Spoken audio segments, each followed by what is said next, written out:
My sister Emily's husband, David, confessed to my wife, Sarah, that he was in love with her. That single, unbelievable act set off a chain reaction, uncovering deeply unsettling things within our family structure, things we never could have imagined. It all started just yesterday. Out of the blue, David contacted Sarah and asked if she could meet him for lunch.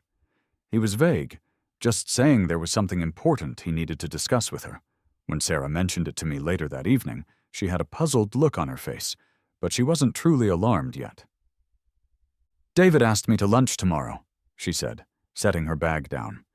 "He said he needed to talk about something. It sounded serious." I paused the TV. "David? Just you?" That felt a bit unusual. "Did he say, what about?"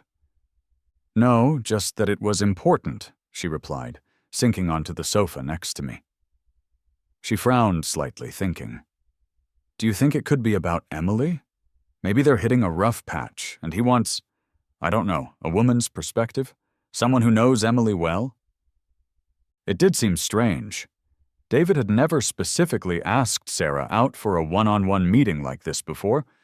Sure, they texted occasionally, mostly in group chats about family logistics or sharing funny pictures of the kids, the kind of mundane communication that happens in any close family. He wasn't shy about texting other family members either, including my mom. They had a friendly rapport. But a dedicated lunch meeting? That felt different. Still, he was family. We prided ourselves on being a tight-knit group, always there for each other through thick and thin. Maybe Emily really was having trouble, and David felt more comfortable talking to Sarah than, say, me or my parents. Maybe, I conceded, trying to push down a flicker of unease I couldn't quite name. It just felt off. "He's never done that before, though, has he?" "No, not like this," Sarah agreed. "But maybe things are really strained between them. He seemed a little stressed the last time we saw them." "Okay, well," I sighed, trying to be supportive and rational. "Go find out what's on his mind. If it's something about Emily, maybe you can help. Just hear him out." I shrugged, trying to project a calm I didn't fully feel. "It's probably nothing major." Sarah nodded, seeming to accept that explanation. "Yeah, you're probably right. I'll meet him tomorrow. There's that little cafe near my office. It's always busy at lunchtime." The next morning, as she was getting ready for work, the topic came up again. She stood in the bathroom doorway, applying mascara, a slight crease between her brows. "I'm still feeling a bit weird about this lunch with David," she admitted, her voice softer this time. "I can't shake the feeling that it's strange." I walked over and put my hands on her shoulders, looking at her reflection in the mirror. "Hey," I said gently. "It's probably just nerves because it's out of the ordinary. He's family. Just listen to what he has to say. Be supportive if it's about Emily. And if it's something weird, you can just leave. If it turns into something we need to handle together, we'll figure it out. Don't stress about it beforehand." She took a deep breath and managed a small smile. "Okay, you're right. Just listen." Later that day, Sarah went to the cafe. She told me afterward that she deliberately arrived a few minutes early, wanting to settle in and observe. The place was bustling, the lunchtime rush in full swing with chatter and the clatter of dishes. Being in such a public, busy setting made her feel a bit more secure, she said. She chose a table near the window, giving her a clear view of the entrance. David arrived shortly after, and she immediately noticed he looked unusually nervous, fidgeting with his napkin, avoiding direct eye contact initially. They started with the usual pleasantries. "How's work?" "Things are crazy busy. How are the kids?" "Good, good. Little Ben started soccer, you know." They chatted about surface-level topics for a few minutes, ordering their food. Sarah said she was beginning to relax slightly, thinking maybe her earlier apprehension was unfounded. But the moment their sandwiches arrived, the atmosphere shifted. David took a deep breath, pushed his plate aside slightly, and looked directly at her. "Sarah," he began, and his voice was different. Lower, more intense. He started complimenting her. "You look really lovely today. That color is great on you." "Oh, thanks, David," she replied, a little surprised but initially thinking he was just making conversation. But he didn't stop there. He kept going, his gaze fixed on her. "You always look amazing, though. You have this light about you." He leaned forward slightly. "You make me feel things I've never felt before, Sarah." Sarah described how she started to feel deeply uncomfortable at this point, her initial confusion turning into alarm. "David, what are you talking about?" she asked, trying to keep her voice even. "I'm talking about how I feel about you," he said, his voice gaining a slight tremor. "It was love at first sight for me. I know that sounds crazy, but it's true. I have loved you since the very first moment Emily introduced us, all those years ago." He reached across the table slightly, as if to touch her hand, but she instinctively pulled back. "If you were mine," he continued, undeterred, "I would treat you like the absolute queen you are. I would give you everything, a life you deserve." Sarah was utterly stunned, speechless. She just stared at him, trying to reconcile the man sitting opposite her. David, her brother-in-law, Emily's husband, father to her niece and nephew, with the words coming out of his mouth. He was pouring his heart out, making outlandish promises about a hypothetical life together. He spoke about holding these feelings inside for years, about watching her during family gatherings, admiring her from afar, becoming increasingly convinced that they were soulmates, destined to be together.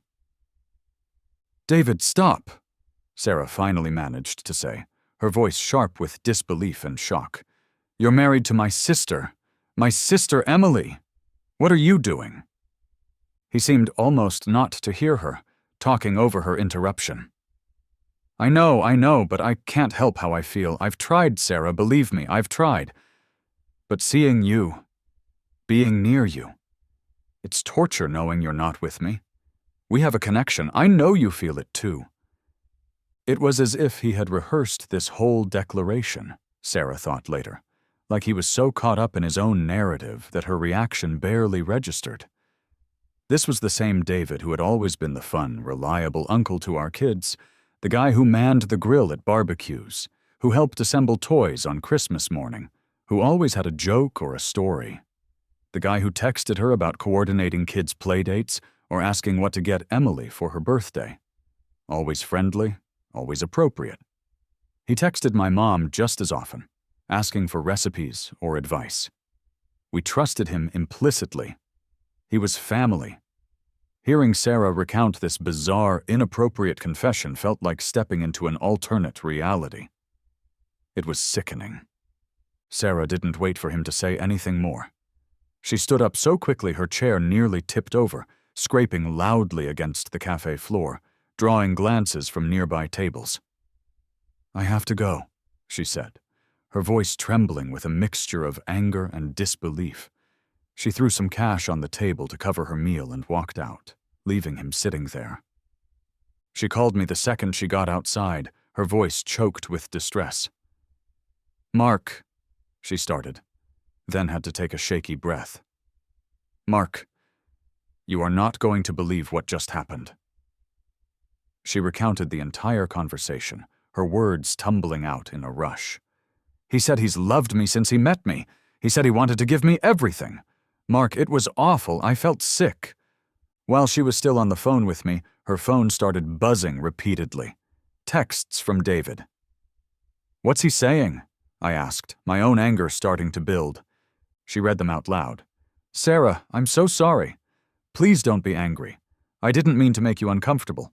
I think it's just a strong infatuation. I got carried away. He's backtracking already," she said, her voice laced with disgust. The damage was done. Nothing he could text now would undo what he'd said, what he'd done. "Come home," I said firmly. "Just come home now." She left work immediately. The drive must have felt endless for her.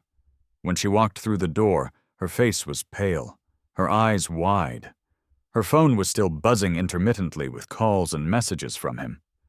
We sat down on the couch, and she told me everything again, filling in more details, her voice still shaking. "He just kept going on," she said, running a hand through her hair, "about how he felt this connection, how he thought I felt it too. It was delusional, Mark." As she was talking, his name flashed on her screen again with an incoming call.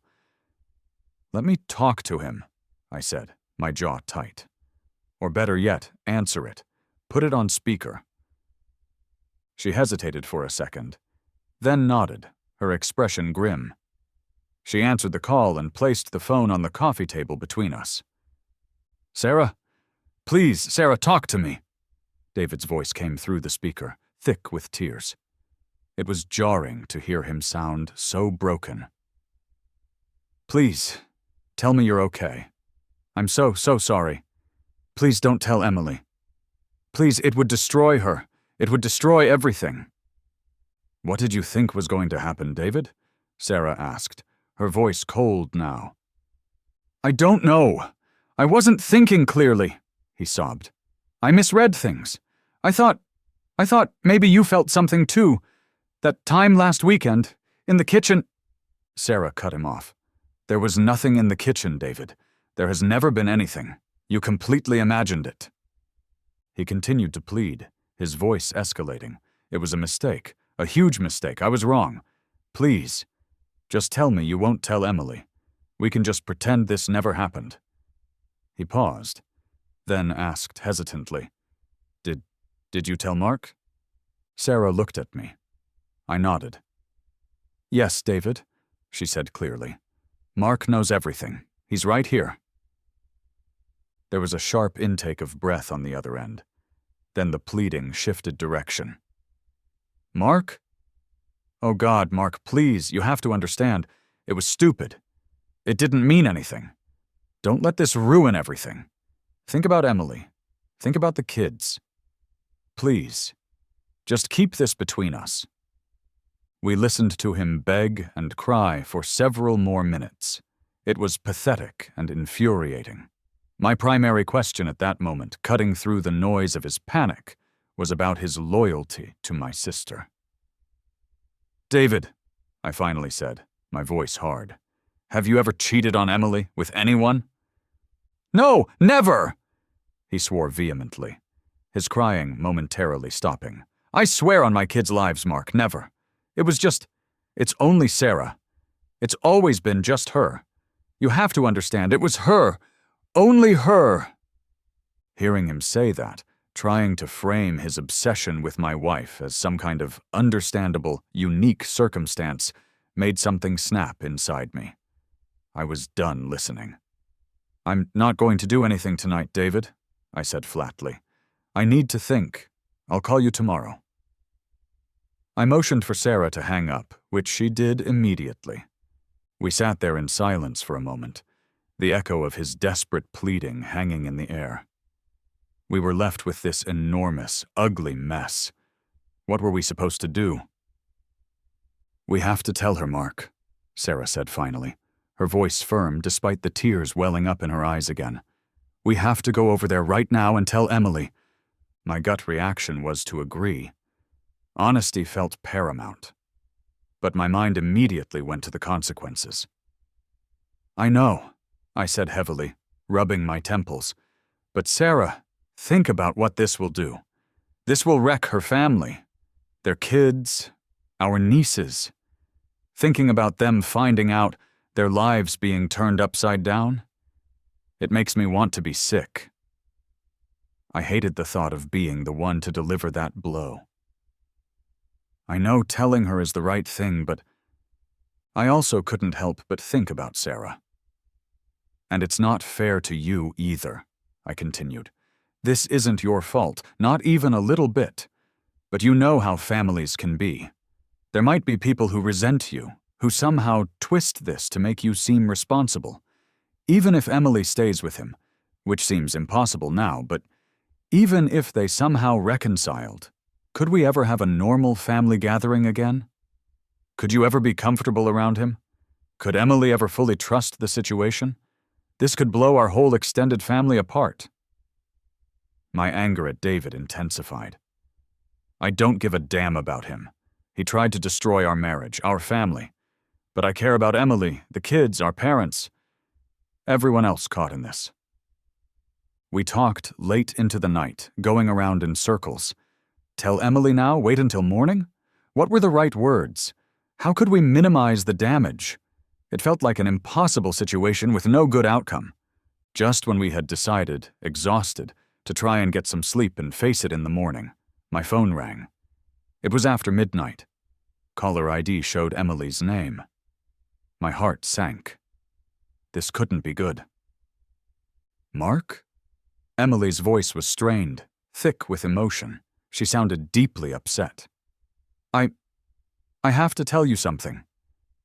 What is it, Em? What's wrong? I asked, already dreading the answer.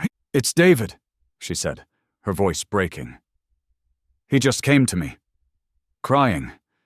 He told me, Mark, he told me that Sarah tried to start an affair with him, that she made advances and he turned her down.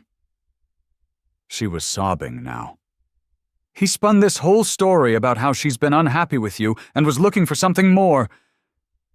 I felt a surge of cold rage. He hadn't just confessed. He had twisted it, lied, tried to paint Sarah as the villain to save his own skin. Emily, listen to me, I said, trying to keep my voice calm but firm. That is absolutely not what happened. Not even close. David is lying to you. What? But he seemed so distraught, so convincing. She trailed off, confused. He's lying because he got caught, I stated plainly. Sarah met him for lunch today because he asked her. He confessed he was in love with her. Sarah immediately shut him down, left, and called me. We have proof, Emily. Texts, voicemails of him begging her not to tell you after she rejected him. I took a deep breath. This needs to be sorted out face to face. We're coming over right now. Okay, she whispered, sounding lost. Okay. I hung up, my mind racing. He told her I came onto him, Sarah exclaimed, her eyes wide with disbelief and hurt when I relayed the conversation. How could he? There was no time to waste. I immediately called my parents. Waking them up at nearly 1 a.m. wasn't ideal, but this was an emergency. I explained the situation as quickly and clearly as I could. David confessed to Sarah. She rejected him. Now he's lied to Emily, saying Sarah started it. We're going over there now. Can you possibly head over too? Maybe stay with the kids so Emily doesn't have to worry about them hearing things? My father's voice was tight with anger. We're on our way, he said without hesitation. My mother sounded shocked, but agreed immediately. Of course, honey. We'll be right there for Emily and the kids. Next, I called my younger brother, Chris. He answered groggily. Chris, sorry to wake you, but I need a huge favor. It's complicated. Can you come over to our place right now and stay with our kids? Sarah and I have to go to Emily's immediately. There's a big problem with David. His sleepiness vanished. What? What happened? Is everyone okay? Physically, yes. Emotionally, no. I'll explain later. Can you just come? Yeah, of course, I'll leave right now, he promised. Having him there would ensure our kids were safe and unaware of the drama unfolding. Sarah was already pulling on a jacket, her face pale but set with determination. She was dreading the confrontation, the inevitable pain it would cause Emily, but she knew it was necessary. We rushed out of the house just as Chris's headlights turned onto our street. The drive to Emily and David's place felt agonizingly long, filled with a heavy, anxious silence. What would we find when we got there? How would Emily react when faced with the undeniable truth? When we pulled up, the scene was even more charged than I'd imagined. The porch light cast long shadows. Emily and David were standing outside on the front porch. My parents' car was already parked on the street. They must have gone inside with the kids. Emily stood stiffly, her arms crossed, her face etched with confusion and hurt. David stood near her, but not touching her. He looked utterly defeated, his usual confident posture gone, replaced by slumped shoulders and downcast eyes. He glanced up as we walked up the path, and his gaze immediately fell. He knew. He knew we had the evidence, the texts, the recording of his desperate phone call. I couldn't fathom what pathetic hope he'd clung to, calling Emily with his fabricated story. Maybe sheer panic? A desperate, ill-conceived attempt to get ahead of the narrative? It was futile. The air crackled with tension as we reached the porch steps. Sarah, trembling slightly but resolute, walked straight up to Emily. Without a word, she held out her phone. "Read the texts from this afternoon, Em," she said quietly, "and listen to the voicemails he left after I walked out on him at lunch."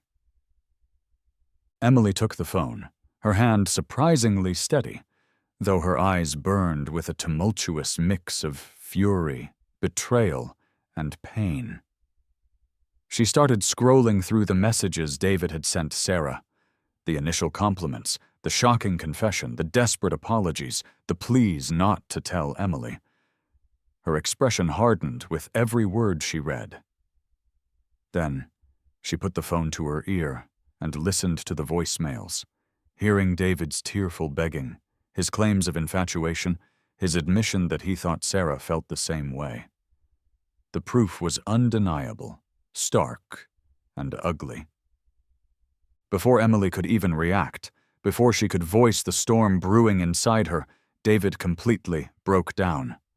He started sobbing uncontrollably, not just quiet tears, but deep, guttural cries of despair. This was the firefighter, the guy who ran into danger, reduced to a weeping mess on his own front porch by the weight of his own deceit.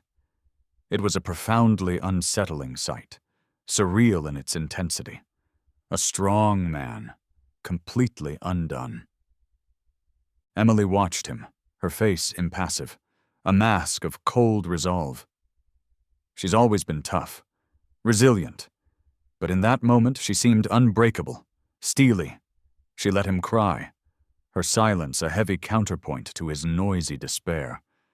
When his sobs finally began to subside into ragged, hiccuping breaths, she spoke. Her voice was quiet, but cut through the night air like ice. "Pack a bag, David," she said, her gaze fixed somewhere past him. "And go, just go." "Emily, please," he started, reaching out a hand towards her. "Let me explain. Let me try to fix this." "No," she cut him off sharply. "Stop it. There is nothing you can say. Nothing that makes any of this okay. I can't even stand to look at you right now." She turned her back on him decisively, walked the few steps to where Sarah stood, pale and shaken, and pulled her into a tight hug. "It's okay, Sarah," Emily murmured, holding her close. "It's not your fault." It was a powerful moment of solidarity. Despite the potential for this situation to drive a wedge between them, their long friendship, forged since college, held firm. Seeing them clinging to each other, two women betrayed by the same man, was both heartbreaking and a profound relief. That left me standing face to face with David. He looked up at me, his face blotchy and swollen, tears still tracking down his cheeks. His eyes held a desperate plea for what? Understanding? Forgiveness? Pity? I felt nothing but cold anger and disgust. He opened his mouth, his voice cracking, trying to form words. "Don't," I said curtly, cutting him off before he could start. "There's nothing to say to me. You made this mess. Now you need to leave." I gestured towards the door. "Go pack." He seemed to deflate completely, any remaining fight draining out of him. He nodded mutely, turned, and shuffled slowly inside the house, a ghost in his own home. Emily stayed outside with Sarah, talking quietly, leaning on each other for support. I went inside briefly to check on my parents and the kids. My mom gave me a worried look, but nodded reassuringly. The kids were asleep, unaware. My dad stood by the window, looking grimly out at the retreating figure of David as he eventually emerged with a duffel bag, got into his car, and drove away into the night. The hours that followed were a blur of quiet conversations, practical arrangements, and emotional support. We all rallied around Emily. My parents made coffee. Sarah stayed close by Emily's side. We talked about immediate next steps, changing locks, informing schools, and the dreaded necessity of lawyers. Emily, though clearly devastated, began asking more questions, trying to grasp the why. "I just don't understand," Emily said later, sitting at her kitchen table, her voice raw. "Why would he think? Why you, Sarah? He must have had some reason, some perceived encouragement to believe this could actually work. Were there problems I didn't see? He kept saying everything was fine between us." Sarah started crying again, fresh tears streaming down her face as she grappled with the implications. "Em, I swear there was nothing. Nothing you haven't seen 1,000,000 times," she choked out. "He's twisting everything." She picked up her phone again, her hands shaking slightly. "Look, let's go through it all. Everything." Together, painstakingly, they scrolled back through 2 years of text messages exchanged between Sarah and David. They read mundane conversations about family plans, shared jokes, links to articles, pictures of the kids. They were looking for any hint of impropriety, any suggestion of flirtation or encouragement from Sarah's side. There was simply nothing there. Sarah's interactions were consistently friendly, playful, and completely within the bounds of normal family banter. "She talks to Chris and your mom the same way," I pointed out quietly, watching them. "She teases everyone. It's just her personality." David had a similar teasing sense of humor, and they had often engaged in light-hearted back-and-forth teasing during family get-togethers. It had always seemed harmless, mutual fun. "The only thing," Sarah said hesitantly, "the only single moment I can think of that felt even slightly weird was last weekend, and I dismissed it at the time." She recounted the incident at our house again, in more detail for Emily. "We were both reaching for the fridge handle at the exact same time. It was silly, we kind of bumped elbows, laughed about who got there first. He let me open it, but then as I was getting something out, he reached around me to grab a beer from the back." She paused. "He put his hand on my waist to steady himself, or maybe just to reach around, but he let it linger there for a second too long. And the way he moved it just felt a little deliberate. It gave me a split-second creepy feeling, but I immediately thought I was overthinking it. I didn't say anything because I didn't want to make a big deal out of nothing, you know? Make things awkward." Her voice dropped. Maybe me not saying anything then gave him the wrong idea?" Emily listened intently, her expression softening as she looked at her friend. She shook her head firmly. "No, Sarah, no. That's not on you. You shouldn't have to analyze every tiny interaction worrying about how someone might twist it. He's the one who twisted it. He's the one who made it weird and inappropriate. This is not your fault." She reached across the table and squeezed Sarah's hand. Sarah nodded, though the shadow of misplaced guilt still lingered in her eyes. As they finished reviewing the messages, the conclusion was undeniable. There were no hidden signals, no secret flirtations, no encouragement whatsoever from Sarah. She had simply been herself, friendly and open, and David had constructed an entire fantasy around it, a fantasy built on misinterpretation, and, as we were about to discover, obsession. Emily's belief in Sarah's innocence remained solid, a crucial anchor in the storm. But Emily wasn't done searching for answers. Fueled by a mixture of anger and a desperate need to understand the full scope of David's betrayal, she decided to check his laptop, which he had left behind in his haste. "There has to be more," she muttered, booting it up. People don't just snap like this overnight. She started guessing passwords, birthdays, anniversaries, pet names. On the third try, using a combination related to his firefighting unit, she got in. With a deep, steadying breath, she began navigating through his files. Her hands trembled slightly as she clicked through documents, downloads, pictures. It didn't take long. Buried within a seemingly innocuous folder labeled Projects was a subfolder simply titled S. Inside were hundreds of pictures of Sarah. They spanned years. What was immediately chilling was that they were almost exclusively photos of just Sarah, cropped from group shots, zoomed in from across a room, candid moments where she clearly had no idea a picture was being taken. Never just normal family photos, including her, always isolating her. Emily's face drained of color as she clicked through them, her anger giving way to a creeping horror. One particular set of photos stood out, making Sarah gasp audibly when Emily showed us. Years ago, maybe 4 or 5, the two couples had taken a rare adults-only vacation to the Caribbean. It was a brief escape without the kids.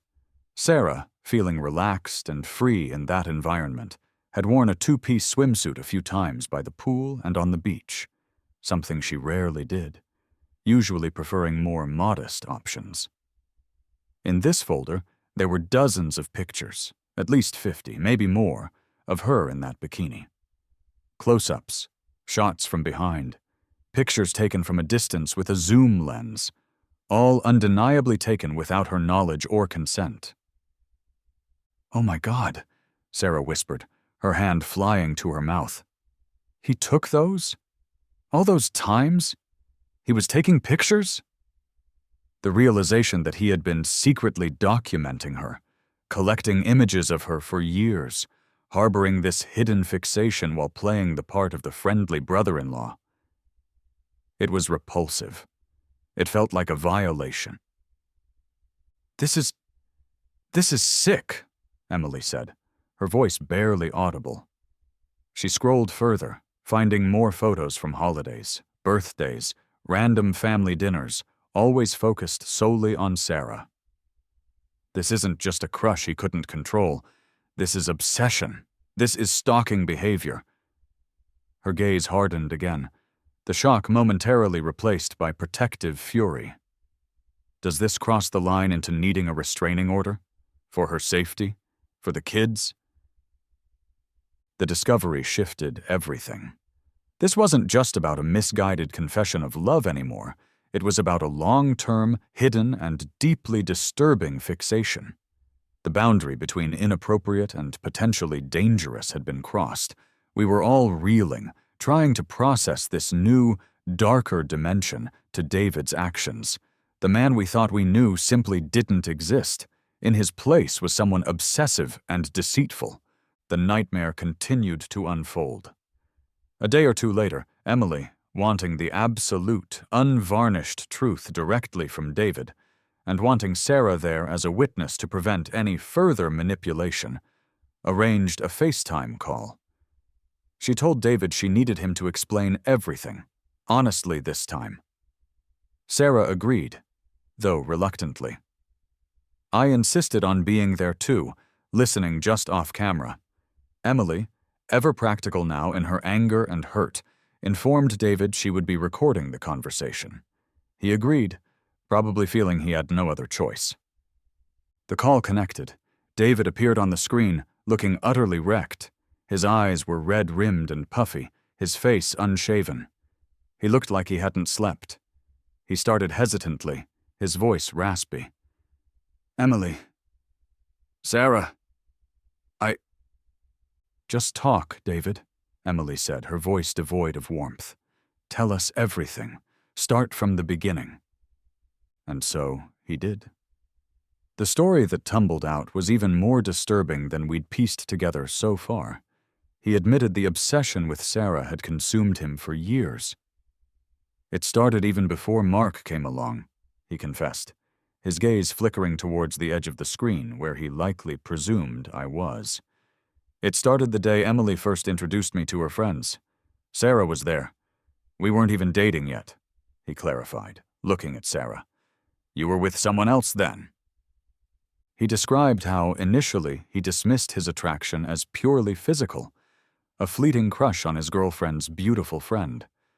But as he and Emily got serious, and he became integrated into our family, spending holidays and weekends together, his feelings deepened and twisted into something else.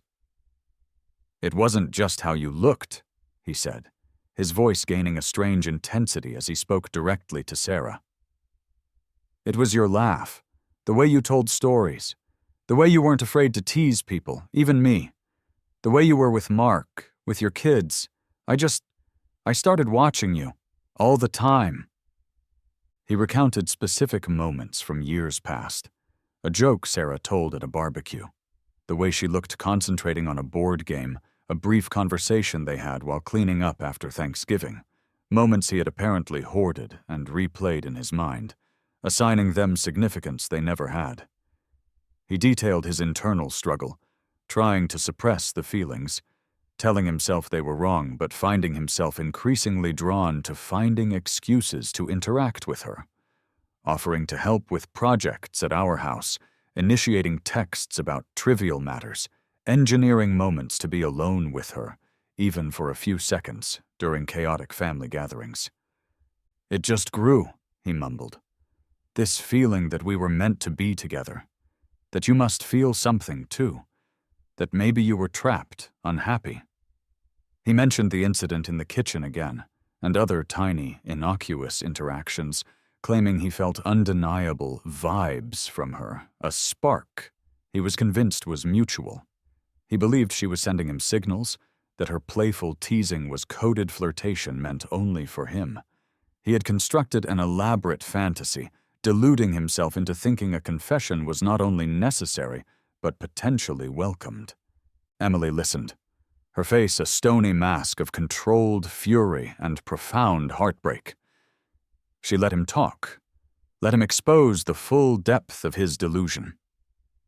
Sarah, however, was visibly shaking, tears silently streaming down her face as she heard the extent of his years-long obsession, the way he had twisted her normal behavior into something perverse.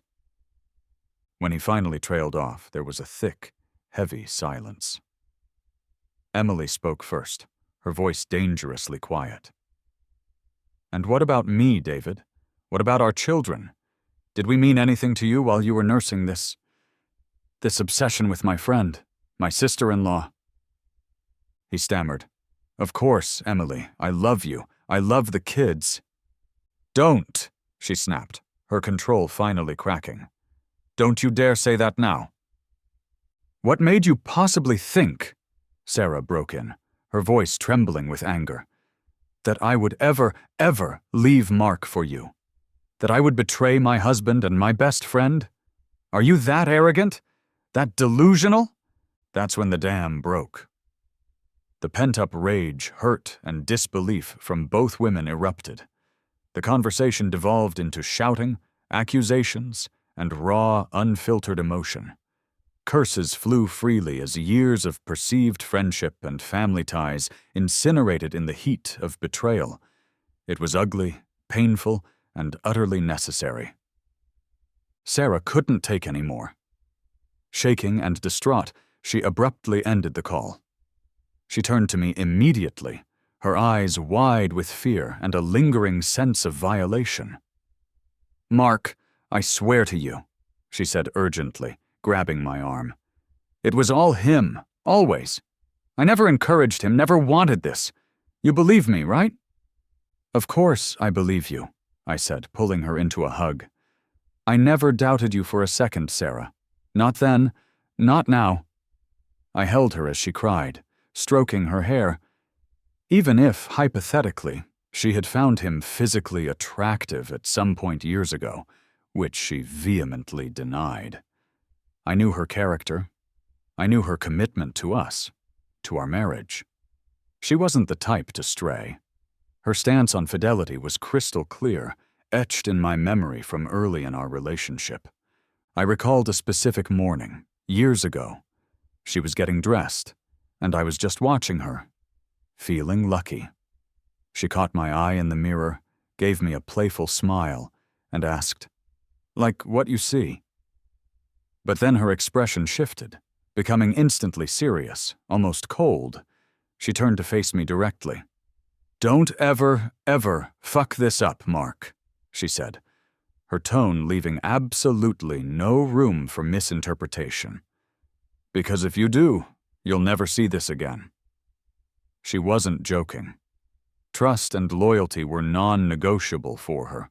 Once broken, almost impossible to mend. Knowing that, David's delusion seemed even more pathetic and disconnected from reality. Sitting there, holding my distraught wife, I couldn't help but reflect on David again. That swagger he always had, that slightly cocky grin. I'd always chalked it up to a bit of harmless vanity, but this? Believing he could actually orchestrate the breakup of my marriage and win Sarah over? It wasn't just arrogance. It was a staggering level of self-delusion, bordering on a complete detachment from reality. Later, once the immediate emotional storm had passed somewhat, I spoke with Emily again. She was calmer, but fiercely determined. Her focus had shifted entirely from salvaging her marriage, which she now saw as irrevocably broken, to protecting her children. "I'm calling Laura first thing Monday," she said, naming a well-respected divorce attorney we knew. "I need to know my options for custody, for keeping him away from the kids as much as possible until this is settled. His behavior isn't stable. Those pictures, the obsession. I don't trust him around them unsupervised right now." Her voice was steely. "He's living in a fantasy world, Mark. My priority now is making sure my kids stay grounded in reality and feel safe." A few days later, David returned to the house. Not because Emily had forgiven him or wanted him back, but because, legally, she couldn't force him out of the marital home without a court order. Emily described the atmosphere as unbearably tense, thick with unspoken resentment and the deafening silence of a dead marriage. "He knows it's over," she told me. "He just sort of shuffles around. There's no fight left in him, just this hollowed-out look." The lawyer, Laura, was optimistic about Emily's chances for primary custody. The documented evidence, the texts Sarah had saved, the recorded speakerphone call, the disturbing cache of photos found on his laptop, the recorded FaceTime confession, and now a new piece of evidence painted a clear picture of David's instability and obsession. David, according to Emily, didn't even seem interested in fighting for custody. It was as if the consequences of his actions had finally crushed him, leaving him too weary or ashamed to battle. Emily, I knew, would be okay eventually. She possesses an inner strength that often surprises people. The love she had for David had evaporated, replaced by a grim determination to rebuild her life and shield her children. Watching her navigate this, she didn't seem like a victim. She seemed like someone who had faced a harsh truth and was now resolutely moving forward. The kids, thankfully, still didn't know the specifics. They knew Mommy and Daddy were having problems, that Daddy was sleeping in the guest room, and that everyone seemed sad or stressed. But the full explanation, the messy reality of their father's betrayal and obsession, was yet to come. David's frequent absences due to his demanding work schedule meant his current state of being peripheral wasn't drastically different from their norm, but the eventual divorce and custody arrangements would undoubtedly be hard on them.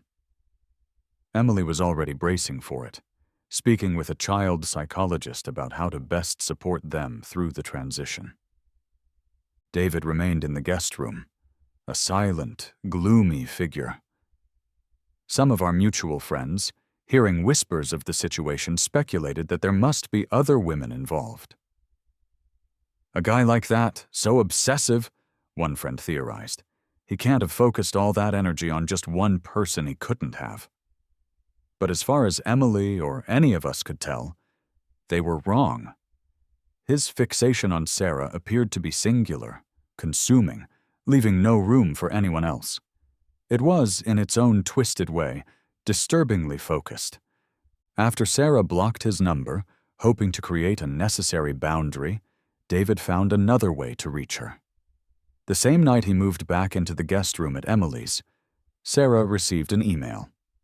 It was from a brand new, unfamiliar address. The subject line simply read, Sarah. It started, predictably, with another apology. Sarah, I am so profoundly sorry for the pain I've caused. But it quickly spiraled into something much more disturbing. I never got to finish saying what I needed to say at the restaurant, he wrote, as if their disastrous lunch was merely interrupted. Then he launched into paragraph after paragraph, detailing his supposed love and admiration for her. He described the desperation he felt, the overwhelming emotions that he claimed drove his irrational behavior. He recounted tiny details he adored, the way she tucked her hair behind her ear, a specific scarf she wore once, the sound of her laugh from across the room at some long-forgotten party. It was unsettlingly intimate, showcasing the obsessive level of attention he'd paid her over the years. He doubled down on the idea of a mutual connection, insisting again that he had always felt a palpable sexual tension between them, that her playful nature was a clear sign of reciprocal interest. He was living entirely in his own head, projecting his desires onto her and rewriting their history to fit his narrative. The email concluded with a lengthy, vitriolic section about me. It was filled with insults and contempt. He expressed certainty that I wasn't man enough for her, that I couldn't possibly satisfy her, criticizing everything from my job to my personality, implying I was neglectful and unworthy. His words were clearly meant to wound me, to plant seeds of doubt and insecurity, perhaps hoping to drive a wedge between Sarah and me even now. Reading it felt like another punch to the gut, but not in the way he intended. His blatant attempt to tear me down while simultaneously professing undying love for my wife only highlighted how warped his thinking was. It didn't make me doubt Sarah or myself. It solidified my contempt for him and my resolve to protect my family from his toxicity. We immediately forwarded the entire email to Emily and her lawyer. It was yet more concrete evidence of his unstable state of mind, his ongoing obsession, and his potential for harassment. Laura, the lawyer, felt this email significantly strengthened their case for protective measures, and might even be grounds to get a temporary order removing him from the house sooner rather than later. Life is slowly finding a new, tentative rhythm. Sarah is healing, though the sense of violation and misplaced guilt lingers. She confided in me that she keeps replaying interactions, wondering if she missed signs or inadvertently encouraged him simply by being friendly. I'm usually so careful, she said sadly one evening. Because I know I get attention sometimes, I make a point of keeping clear boundaries. But he was family. I let my guard down. I trusted him. Her relationship with Emily, thankfully, remains strong. Emily has been unwavering in her support for Sarah, repeatedly emphasizing that none of this is Sarah's fault. That solidarity is a precious gift in this mess. We will all be okay, eventually. Our family landscape has been irrevocably altered. Trust has been shattered, and scars will remain. But we'll navigate it. My primary concern from the moment Sarah told me about that lunch has been protecting her, Emily, and the children. Their well-being is paramount. Shielding the kids from the toxicity, ensuring they feel secure despite the upheaval, that's the focus now. Looking back, acting swiftly and decisively, confronting the lies, gathering the proof, seeking legal help, was crucial. Delay or denial would only have allowed the poison to spread further. It's a harsh lesson in how quickly things can unravel, and how vigilant you have to be. sometimes even with those you thought you knew best.